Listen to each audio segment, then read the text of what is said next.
Welcome to the Wings Mobile Detailing Business and Automotive Podcast, the only podcast that will guide you on how to start and grow six-figure companies. As our team expand from one business location to worldwide domination, you will get step-by-step insights from a millennial franchisor and franchise owner with your host, Andre Mezzalira. Hello everyone, this is Andre Mezzalira, and this is my first interview-style podcast that I'm going to be interviewed by Jimbo from the Auto Detailing Podcast. But this time we're going to actually talk more about the business, and he's going to be sharing some insights with all of you and with Jimbo about the style of business that I actually run. So this is going to be a really great interview from him. It's short, a 10-minute interview. And here's Jimbo, and he's going to introduce us.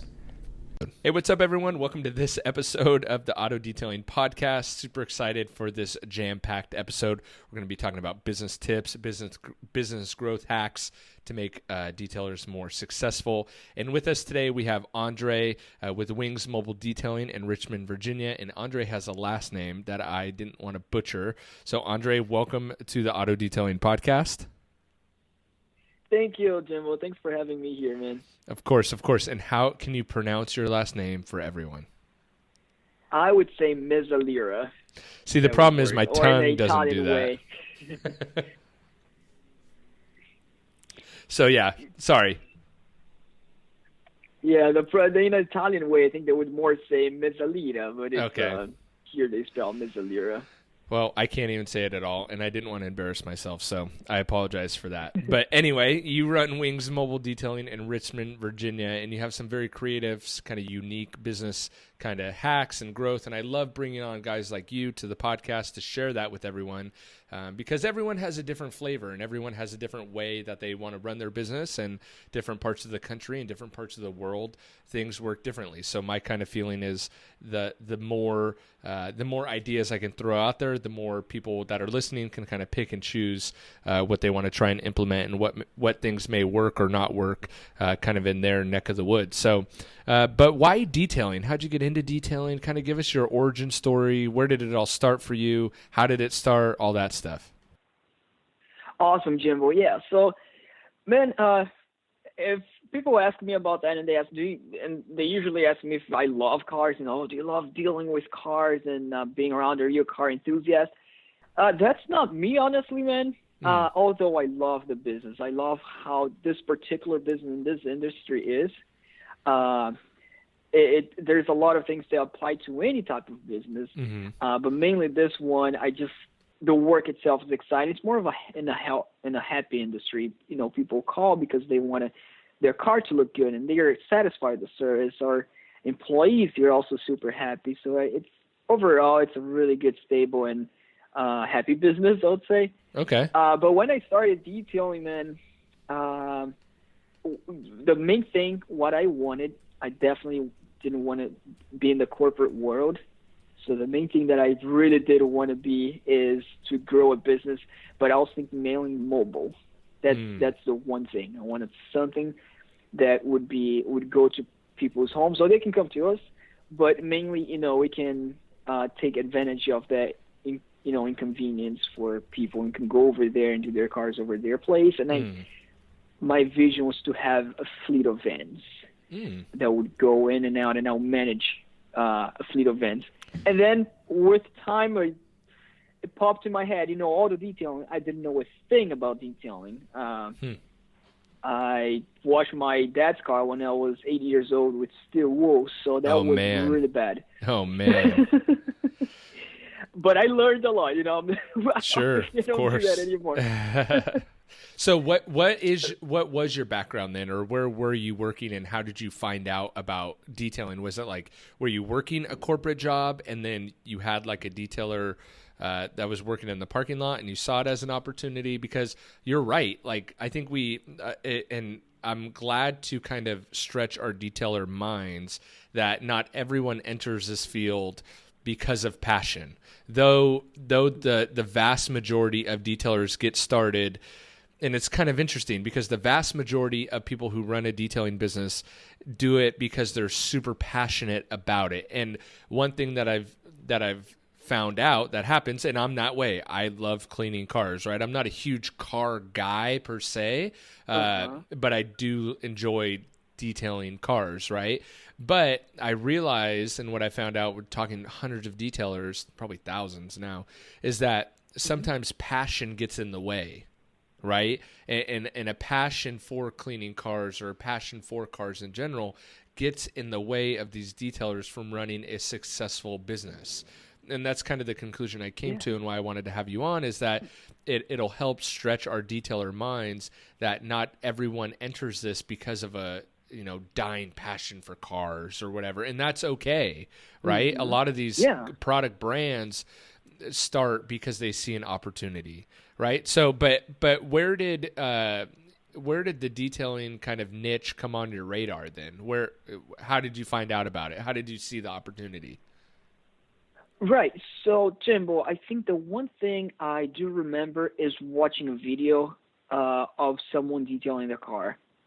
And what I had in my mind back then was, back to that, I want a mobile business so I can go to people's house. And when I saw someone, and as far as I can remember, someone washing their cars, I'm like, maybe I can do this mobile. And I didn't know it already existed. But that doesn't make a difference. It's not about a new idea. It's about the way, run the business. Sure. Yeah. And that was so true. I never heard it that way, but that's true. The passion that I have, I would say, is more towards growing a business, branding out there, and growing the name, and managing a fleet of vehicles. If I had the passion, and I know some people just totally okay, some people who is more self-employed and they don't want to grow a business to grow a business. They want to grow a business to work. 100%. And that's okay too. And totally, and I have total, people who does that. And I was thinking, it's awesome because at the end of the day, let's do what we enjoy doing. Yep. And but the only thing is, as you said, that if the passion's over there, you're not going to grow past that. If my passion were to say, let's say, I just want to have 2 vans on the road, I can have 3 vans. But that's such an awesome point. But and that's how it grew. It was from a video, and I was like, oh, maybe this mobile detailing could work. And then I started to learn everything about detailing. I scratched some cars on my own, not customers' car, but, testing in and out. Yep. And then with time, I learned wet sanding, ceramic coating, the best, learning everything about products. And then I started to have really believe in all that we were doing, at the same time growing a system of, as I said, my focus was to grow a business. And that's how we expanded and franchise out to another location in Virginia Beach. And using the same system, training videos with all the mentality to grow, expand, and hire more employees. So everything in an easy way. We're going to hire employees. Here's a training video, contracts, already CRM systems, all taken towards, the mindset of expanding the business. Sure. So much more of a done for, kind of paving the way and creating a done for you method. Therefore, someone who is entering the detailing business for whatever reason they want to, they can kind of shortcut that learning curve, right? Because those are, big stumbling blocks that people have, is that, they don't know how to hire. They don't know where to start. They don't know what to do, Yes. And so, yeah, that's very cool. So how long has it been from like idea to kind of start it? And then you currently have one franchisee, I guess, right? And that's kind of how we got connected. Is that person is a fan of the show. So how did it begin? So I started here in Richmond 5 years ago. And you started by actually doing it, right? You were detailing. Even though you didn't have a passion for it, you actually were detailing. Yes. No, I learned everything about detailing. It started literally, so this is how it happened. I was, during this time, I was going to college, more towards peer pressure that I was going to college. but that was for me, college, for me personally, it's a really great sleep place. You know, if you're gonna sleep, for me, it's the perfect place to be. You know what's weird about that is I used to when I didn't go to a university, I just went to a community college. But I actually recently, sorry, this is going to be kind of a tangent, but I recently thought all my good ideas happened in the classroom, in a college class, and I thought, man, maybe I should try this.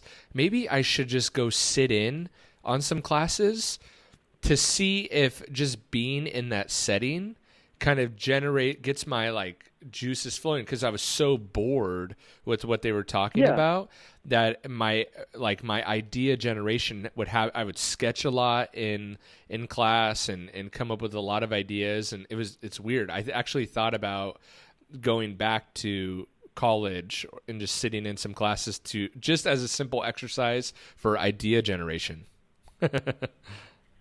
I have a place that I am too that gets me in that mood, Jimbo, is when I am out there in the field doing the detailing, which that was part of my mistake of eventually, leaving the front line, because the business is now at a point where I don't necessarily need to be there. Gotcha. It's more worth to not be there in the front line and manage the team with the supervisors that's in place. But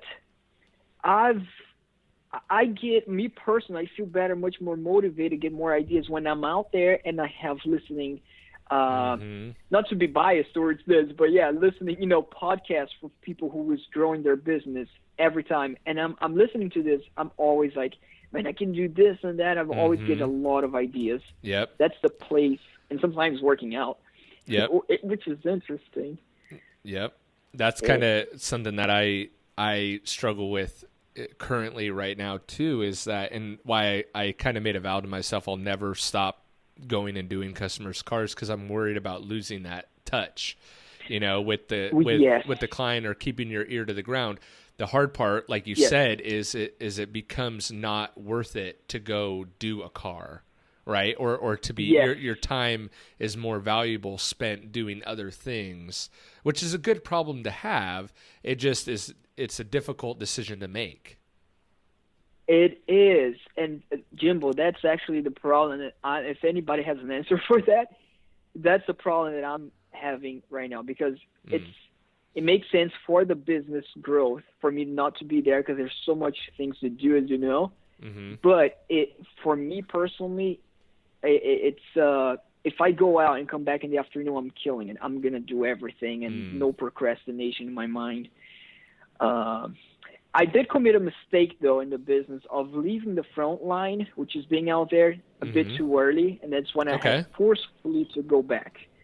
So what happened? Talk about that. Let's talk about, because I want to talk about the good and the bad, right? Because we learn from, I think we learn even more from our mistakes as we do from our wins, right? So, but what, so you start out, you have this idea for detailing, and then you kind of have this big vision for it, and then you start actually going out there and detailing cars and actually doing it, and your plan starts to come to fruition, right? But what as you started to grow, what were some of the first initial pain points or issues, I guess, that you started to run into?